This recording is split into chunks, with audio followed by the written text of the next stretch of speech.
গোপালগঞ্জ জেলার নামই বদলে যাবে, বুঝছেন? গোপালগঞ্জ আর থাকবে না। 2013 সালে বিএনপি চেয়ারপারসন খালেদা জিয়ার বাসভবনের সামনে বালুর ট্রাক রাখার ঘটনায় মামলা দায়ের করা হয়েছে।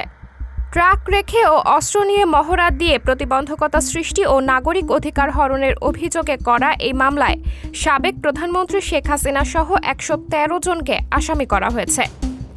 শুক্রবার 4 অক্টোবর রাজধানীর গুলশান থানায় মামলাটি দায়ের করেন রাজশাহী বিশ্ববিদ্যালয়ের লতিফ হল শাখার ছাত্র দলের সাবেক সভাপতি ও কৃষক দলের কেন্দ্রীয় কমিটির নির্বাহী সদস্য শরীফুল ইসলাম শাওন।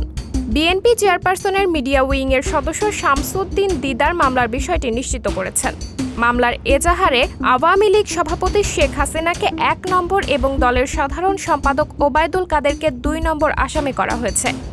এছাড়া এ মামলার উল্লেখযোগ্য আসামিদের মধ্যে রয়েছেন সাবেক আইজিপি AKM শহীদুল হক, সাবেক ডিএমপি কমিশনার আসাদুজ্জামান মিয়া ও সাবেক এসপি প্রধান মনিরুল ইসলাম।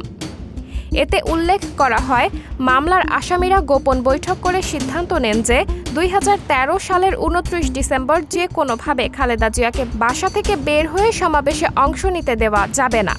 পূর্ব পরিকল্পনার অংশ হিসেবে আসামিরা মরণাস্ত্র, লাঠি, বন্দুক, টিয়ারশেল সহ যুদ্ধক্ষেত্রের মতো সজ্জিত হয়ে গুলশান 1 ও 2, বনানী, বারিধারা, DOHS ও আমেরিকান দূতাবাস সহ আশেপাশের এলাকায় র্যাব, পুলিশ ও ডিবি সহ 28 ডিসেম্বর থেকে অবস্থান নেয়।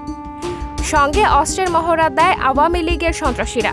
সে সময় আশেপাশের বিএনপি নেতাকর্মীদের মারধর ও গণহারে গ্রেপ্তার করা হয়। সাবরিনা জলিল, সবার কথা।